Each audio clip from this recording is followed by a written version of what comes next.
দর্শক চলুন ফিরে যাই আমাদের আজকের অতিথি গীতিকার নিহার আহমেদের কাছে। ভাইয়া, যেমনটি বলছিলাম যে আপনি 21 বছর ধরে আসলে একজন গীতিকার হিসেবে কাজ করছেন। মধ্যে কিছুটা বিরতি ছিল, কিন্তু তারপরও ওই কাজটাকে ভালোবেসে আবারও ফিরে আসা, আবারও কাজ করা। এখনকার সময়ের ব্যস্ততা কেমন যাচ্ছে? এখনকার সময়ে ব্যস্ততা যাচ্ছে বেশ।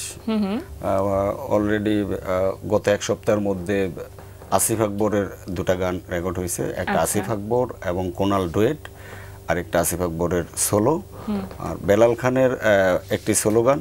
এর বাইরে আরেকটি বড় কাজই বলা যায় যে প্রথমবারের মতো বাংলাদেশের ক্রীড়া শিক্ষা প্রতিষ্ঠান বিকেএসপির থিম সং আপনার লেখা? জি, আমি লিখলাম। বেলাল খানের সুরে এটা গেয়েছেন কর্নিয়া, বেলাল খান এবং সজীব দাস। সেটা কি রিলিজ হয়ে গেছে? ওটার ভিডিওর কাজ চলছে। যখন কোনো একজন সিঙ্গারের গান রিলিজ হবার অপেক্ষায় থাকে, তখন সেই সিঙ্গারটা কিন্তু খুব টেনশনে থাকে। একজন গীতিকারের আসলে কিরকম, মানে কি ধরনের তখন মেন্টালিটি কাজ করতে থাকে? একটু কি নার্ভাসনেস লাগে, কারণ শ্রোতা দর্শকরা কিভাবে গ্রহণ করবেন, ভালোভাবে গ্রহণ করবেন? না, সেটা তো একটু থাকি যে আগের কাজের সাথে এবার কোয়ালিটিটা আমি আমার নামের প্রতি সুবিচার করতে পারলাম কিনা, এই চেষ্টাটা থাকে সবসময়। যার কারণে ওইটা থেকে এক ধরনের নার্ভাসনেসও কাজ করে যে রিলিজ হওয়ার পরে যখন একটা রেসপন্স পাই তখন মানে ভালো লাগে। একজন গীতিকারের জায়গা থেকে কাদের লেখা গান আপনাকে খুব টানে, বা আপনি হয়তো কোনো না কোনো জায়গা থেকে অনুসরণ করবার চেষ্টা করেন? গুরুজনদের কাছ থেকে তো শিখতেই হয়। যেমন ওপার বাংলার গৌরী প্রসন্ন মজুমদার এবং পলক বন্দ্যোপাধ্যায় আমার আইডল গীতিকার। আর বাংলাদেশে গাজী মাজেদ আনোয়ার, মোহাম্মদ রফিকুজ্জামান, মিল্টন খন্দকার, বাকিউল আলম, এই মানুষগুলোর গান আমাকে ভীষণ টানে। তাদের শব্দচয়ন, তাদের বাক্য গঠন, তাদের ভাবনার বিস্তার, এগুলো থেকে প্রতিনিয়তই শিখি। নিজের সমালোচক যখন আপনি নিজেই, তখন কি মনে হয় একটি গান লিখবার পরে যে আসলে আরো কি হতে পারতো, আর একটু ভালো হতে পারতো কিনা, এই ব্যাপারগুলো ভাবাই কিনা? জি, একটি গান লেখার পরে যখন রেকর্ড হওয়ার পর মনে হয় যে না, এই বাক্যটা তো আমি এইভাবে না বলে ওভাবে বলতে পারতাম, এই শব্দটা না দিয়ে ও শব্দটা দিতে পারতাম। এই ধরনের একটা অতৃপ্তি থেকেই যায়। এবং এই অতৃপ্তিটাই কিন্তু পরবর্তীতে আবার যখন গান লিখতে বসছেন আপনি, তখন সেটা কাজে দেয় মনে হয়। জি জি। গান লিখবার কি আলাদা কোনো সময় থাকে আপনার ক্ষেত্রে? অন্যদের ক্ষেত্রে কি হয় জানি না, আমার ক্ষেত্রে আলাদা কোনো সময় থাকে না। মানে ভাবনা যখন আসে আমি তখনই লিখতে বসি বা তখনই লিখি। এবং এটা আমার শুরু থেকে এখনো পর্যন্ত কোনো গান আমি একটানা কোনোদিন লিখিনি। অর্থাৎ কাগজে কলমে কিংবা এখনকার মোবাইলের প্যাডে আমি লিখি না। টোটাল গানটা আমার মাথায় সেট হওয়ার পরে আমি লিখি। আচ্ছা, এক একজনের স্টাইল এক এক রকম থাকে। কেউ হয়তো কোনো একটা নির্দিষ্ট সুরের পরে গান লিখছেন, আবার কেউ গানটা লেখা থাকছে তারপরে শুরু করা হচ্ছে বা কম্পোজ করা হচ্ছে। আপনার ক্ষেত্রে ম্যাক্সিমাম ক্ষেত্রে কোনটা হয়? ম্যাক্সিমাম ক্ষেত্রে আমি নিজে লিখি, তারপর সুরকারকে দিই। তো এর মধ্যে তো আবার ফরমাইশি কাজও করতে হয়, অনেক সময় সুরের উপরও লিখতে হয়।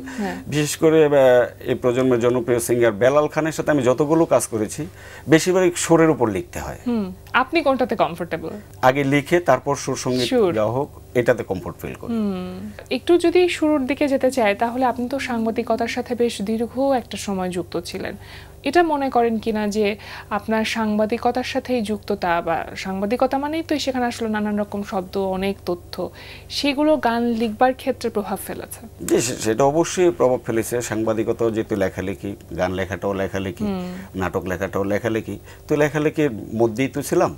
তো সাংবাদিকতা আমি করেছি, আমি 2001 সাল থেকে 2006 সাল পর্যন্ত ইত্তেফাকে ছিলাম। তারপর বিডি নিউজ যখন চালু হয়, বিডি নিউজের শুরুতে ছিলাম। তার পরবর্তীতে আমেরিকার একটা নিউজ এজেন্সি এনাতে ছিলাম। এখন অবশ্য সাংবাদিকতায় নেই, আমি এখন কাজ করছি একটা এনজিওর একটা প্রজেক্টে, ওখানেও লেখালেখির কাজ।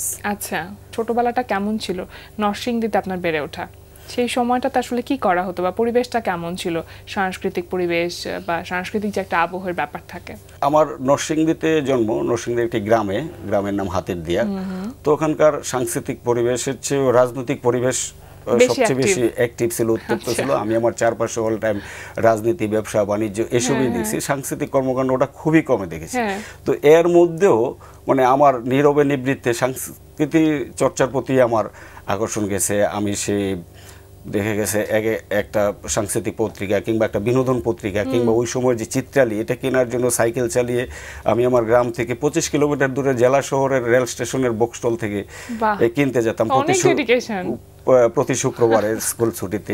তো এই করতে করতে একটা সময় এই মিডিয়ার প্রতি আকর্ষণ, এই আকর্ষণ থেকেই একটা সময় ইউনিভার্সিটিতে ভর্তি হওয়া। ইউনিভার্সিটিতে ভর্তি হওয়ার ফার্স্ট ইয়ার থেকেই ইত্তেফাকে আমি সাংবাদিকতা শুরু করছি, ওইভাবেই জড়িয়ে যাওয়া। আপনি বলছিলেন না যে ছোটবেলা হয়তো ছড়া লেখা হতো বা কবিতা লেখা হতো, না বুঝে অনেক কিছু লেখা হতো, মনে যেটা আসতো। প্রথম ছাপার অক্ষরে নিজের লেখা দেখেছেন সেটা কবে? প্রথম ছাপার অক্ষরে সেটা হলো 94 সাল, স্থানীয় একটি পত্রিকায় আমার লেখা একটি কবিতা ছাপা হয়।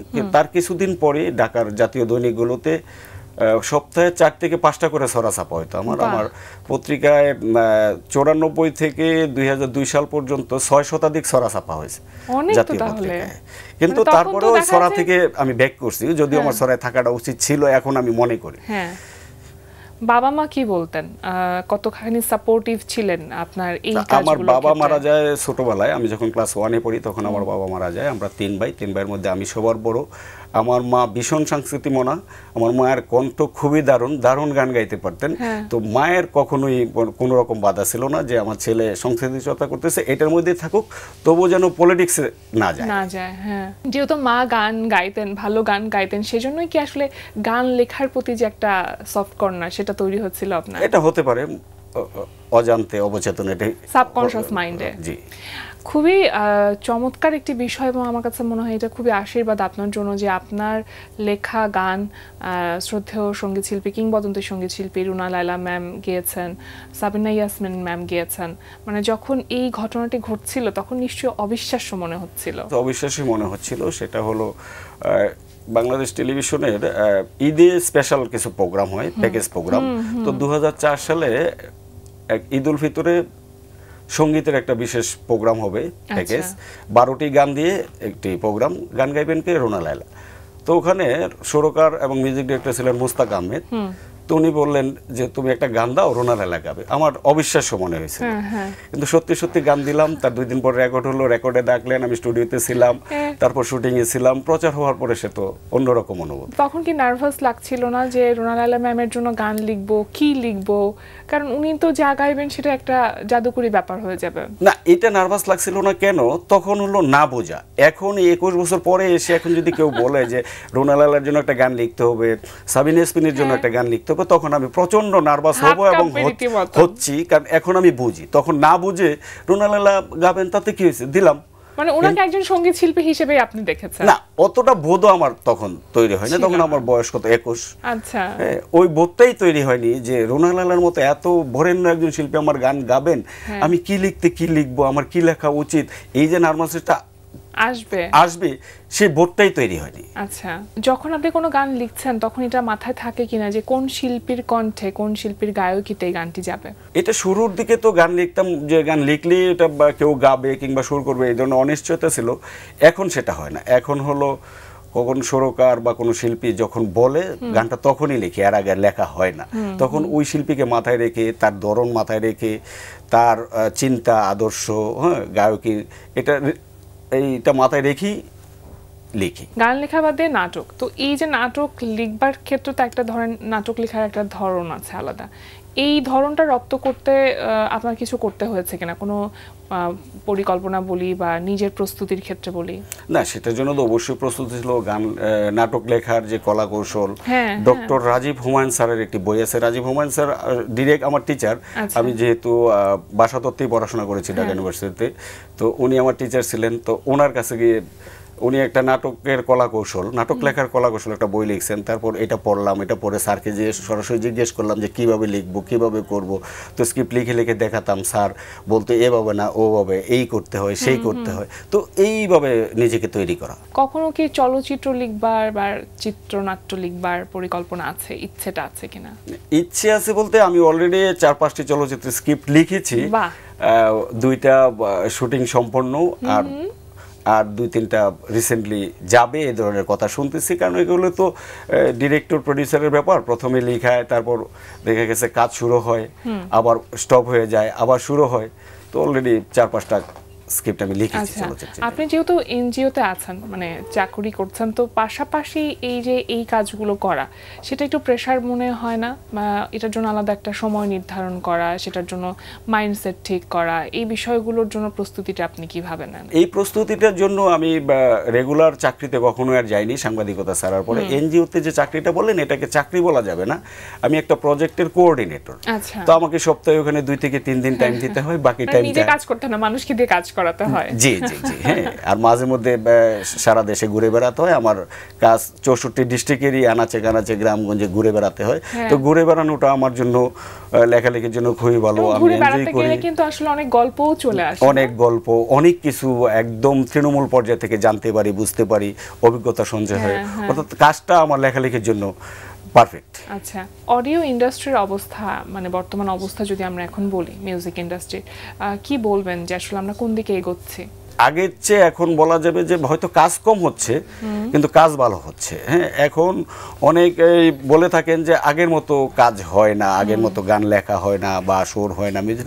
বিষয়টা আমার কাছে তেমন মনে হয় না, কারণ আগে মাধ্যম ছিল একমুখী, হয়তো চলচ্চিত্র কিংবা টেলিভিশন কিংবা রেডিও। তো এখন প্রত্যেকেই এক একটা টেলিভিশন, প্রত্যেকেই এক একটা চলচ্চিত্র, প্রত্যেকেই এক একটা রেডিও, কারণ হলো ইউটিউব, ফেসবুক, যত সামাজিক যোগাযোগ মাধ্যম আছে। তো যে যার মতো প্রতিটা মানুষই এক একটা চ্যানেল। এখন কার কাজ কোথায় কোন দিকে প্রচার হচ্ছে, রিলিজ হচ্ছে, অনেকেই খবর রাখি আবার রাখি না। তো এর মধ্যেও ভালো কাজ হচ্ছে। আবার একটা জিনিস যখন গণহারে হয়ে যায়, ওখানে কিন্তু অনেক ধরনের একটু দুর্বল কাজও আসে।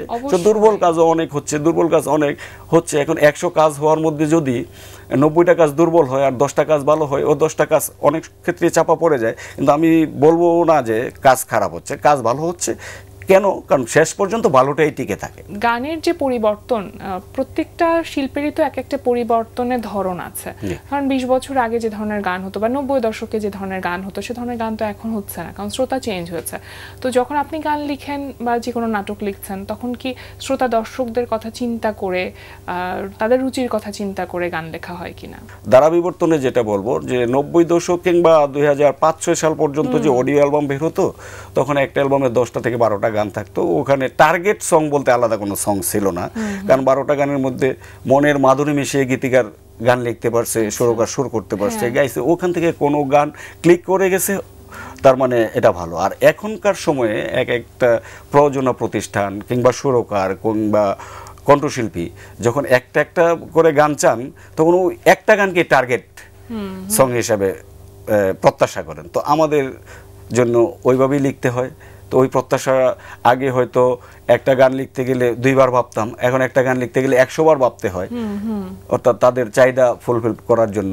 তো এর বাইরেও শুধু যে শ্রোতাদের চাহিদা, এটা আমি আমার ক্ষেত্রে বলবো, আমি শ্রোতাদের চাহিদাকে আমি প্রাধান্যটা একটু কম দেই। কারণ হলো আমি আমার রুচি এবং আমার চিন্তাটাকে ফলানোর চেষ্টা করি। এটা করতে গিয়ে আমি অনেক প্রযোজনা প্রতিষ্ঠান থেকে কাজ হয়তো কম পাই, কাজ কম পাই। হ্যাঁ, কেননা যে ওরা একটা গান করলাম, গানের দেখা গেছে যে একটা চটুল একটা শিরোনাম, রিকোয়ারমেন্ট অনুযায়ী চটুল একটা শিরোনাম দিতে চাইলো। আমি হয়তো বাধা দিলাম যে না, আমি স্বাক্ষর করবো না আপনাদের ইয়েতে, ডিতে, আমি এই নামটা চাই না, এটা একটা চটুল নাম, আমি এই চাই। যেখানে আমি হয়তো কাব্যময় নাম চাই, সাহিত্যিক নাম চাই। কিন্তু এইটা দিলে আসলে মানুষের বাণিজ্যিকভাবে ওরা একটু পিছিয়ে যায়। এটা যে জানা সত্ত্বেও আমি আমার জায়গাটায় ঠিক থাকার চেষ্টা করি, এই কারণে হয়তো জায়গাটা স্ট্রং রাখবার চেষ্টা করেন। এতে হয়তো অনেক সময় আমার কাজ কম আসে, এটা আমি নিজেও জানি। অনেক অনেক শুভকামনা রইল আপনার সকল কাজের জন্য। আজকে আমাদের আয়োজনে আসবার জন্য আপনাকে অসংখ্য ধন্যবাদ। সবশেষে দর্শকদের উদ্দেশ্যে যদি কিছু বলবার থাকে। আপনারা বাংলা গান শুনুন, বাংলাদেশের গান শুনুন, খুঁজে খুঁজে ভালো গান শুনুন। চটুল গান 10 দিনে 5 দিনে কোটি ভিউ হতে পারে, কিন্তু একটি ভালো গান হয়তো 5000 ভিউ হলো। ভিউ দিয়ে কখনো গানের মান বিচার করবেন না, গানের মান দিয়ে গানের মান বিচার করুন। প্রিয় দর্শক, এতক্ষণ কথা হচ্ছিল অতিথির সঙ্গে, এবার সময় হলো বিদায় নেবার। আমাদের অনুষ্ঠান সম্পর্কে আপনার যে কোনো মতামত ও পরামর্শ জানাতে লিখুন এই ঠিকানায়। প্রযোজক দিন প্রতিদিন, Banglavision, note tower, 110 বীরত্তম CR Dutta road, Dhaka 1205, phone 96320304। আমাদের ইমেল অ্যাড্রেস dinprotidin@banglavision.tv। মার্কিন কবি মায়া অ্যাঞ্জেলুর একটি উক্তি বলে বিদায় নেব আজ। তিনি বলেছেন, বৈচিত্র্যের সৌন্দর্য আছে, বাবা মায়ের উচিত সন্তানকে এটা শেখানো। প্রিয় দর্শক, সবাই ভালো থাকুন, সুস্থ ও সুন্দর থাকুন। আজ সারাদিন সবার জন্য শুভ ও কল্যাণময় হোক।